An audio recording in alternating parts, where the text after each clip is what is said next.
హైడ్రా అంటే బూచి కాదు భరోసా అంటున్నారు హైడ్రా కమిషనర్ రంగనాథ్. ఇప్పటివరకు లైవ్ ద్వారా చూసి వేరాంశాన్ని చూద్దాం. ఆదిలాబాద్లో హైడ్రా తరహా ప్రకంపనలు మొదలయ్యాయి. జిల్లా నడిబొడ్డున ఉన్న ఖానాపూర్ చెరువు కబ్జాపై దృష్టి సారించారు అధికారులు. గత 2 రోజులుగా ఎఫ్టీఎల్లో ఉన్న ఇళ్లకు మార్కింగ్ చేశారు. ఒకప్పుడు 114 ఎకరాల్లో విస్తరించి ఉన్న ఖానాపూర్ చెరువు ప్రస్తుతం 58 ఎకరాలకే పరిమితమైంది. అధికారులు రంగంలోకి దిగడంతో మార్కింగ్ చేసిన ఇళ్ల యజమానులు హడలిపోతున్నారు. పూర్తి డీటెయిల్స్ మా ప్రతినిధి ప్రేమ్ సాగర్ అందిస్తారు. హైడ్రా ప్రకంపనలు జిల్లాలకు వ్యాపిస్తున్నాయి. ఇటీవల మంచిర్యాల జిల్లాలో కబ్జాకు గురైన ప్రభుత్వ స్థలాలను అధికారులు మార్కింగ్ చేస్తూ ఆక్రమించుకుంటుంటే ఆదిలాబాద్ జిల్లాలో కూడా ఈ ప్రక్రియ ప్రారంభమైంది. ఆదిలాబాద్ జిల్లా కేంద్రంలో నడిఒడ్డునున్న ఖానాపూర్ చెరువుకు సంబంధించి కూడా గత 2 రోజులుగా అధికారులు సర్వే చేపడుతున్నారు. ఈ చెరువు పూర్తి స్థాయిలో దాదాపుగా సగానికి పైగా కబ్జాకు గురైందని చెప్పేసి అధికారుల లెక్కలు చెప్తున్నాయి. ఇప్పటికే చాలా వరకు మార్కింగ్ వేశారు.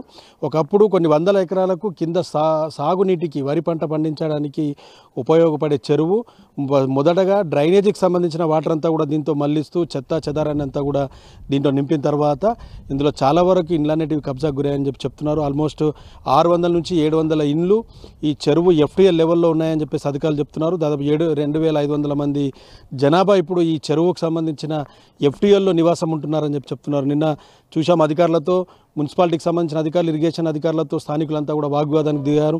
కొన్ని సంవత్సరాల నుంచి స్థానికంగానే ఉంటున్నాం, ఇప్పుడు ఉటావుటున వచ్చి ఇదంతా ఎఫ్టీఎల్లో ఉంది అని చెప్పేస్తే గతంలో ఇచ్చిన పర్మిషన్స్ ఏంటి, విద్యుత్ బిల్లులకు సంబంధించి ఎలా పర్మిషన్ ఇచ్చారన్న దానిపైన వాళ్ళంతా కూడా వాగ్వివాదానికి దిగిన పరిస్థితి ఉంది. చూడొచ్చు, ఇదంతా కూడా విజువల్స్లో కనిపిస్తున్న ఇండ్లు దాదాపుగా కబ్జాకి చెరువు ఎఫ్టీఎల్ లోపలనే ఉన్నాయని చెప్తున్నారు.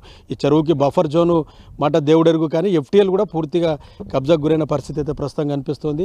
సో ఆదిలాబాద్ పట్టణానికి నడి ఒడ్డున ఈ చెరువు ఉంది. మరో 2 రోజుల్లో దీనికి సంబంధించి కొంత నోటీసులు కూడా సర్వ్ చేస్తారని చెప్తున్నారు. గతంలో కూడా ఈ ప్రక్రియ కబ్జాకు గురైన ఇళ్లని తీయడానికి చాలా ప్రయత్నాలు చేశారు అధికారులు, కానీ కొంత స్థానికులకు సంబంధించిన ఉద్యమాలు చేయడం కానీ వాళ్ళ ఆందోళన నేపథ్యంలో కొంత వెనుగడి చేశారు. కానీ ఇప్పుడు ఖచ్చితంగా హైడ్రా ప్రకంపనల నేపథ్యంలో పూర్తి స్థాయిలో దీన్ని కూడా ఇక్కడ డిమాలిష్ చేయాలి ఇళ్లనన్న దానిపైన ఒక నిర్ణయానికి వచ్చినట్టు కూడా మనకు చాలా స్పష్టంగా అర్థమవుతుంది. సో ఓవరాల్గా ఉమ్మడి ఆదిలాబాద్ జిల్లా వ్యాప్తంగా కూడా 1800 చెరువులు కబ్జాకు గురయ్యాయని చెప్పేసి అధికారులు లెక్కలు చెప్తున్నాయి. అప్పట్లో ప్రభుత్వ లెక్కలు, మిషన్ కాకతీయ పథకం ప్రారంభంలో ప్రభుత్వ లెక్కల ప్రకారం 7400 చెరువులు దాదాపుగా ఉమ్మడి ఆదిలాబాద్ జిల్లాలో ఉంటే 4521 చెరువులు మాత్రమే ప్రభుత్వం గుర్తించగలిగింది. వాటిలో 1500 చెరువుల్ని మిషన్ కాకతీయ కింద బాగు చేసిన పరిస్థితులు గతంలో చూసాం.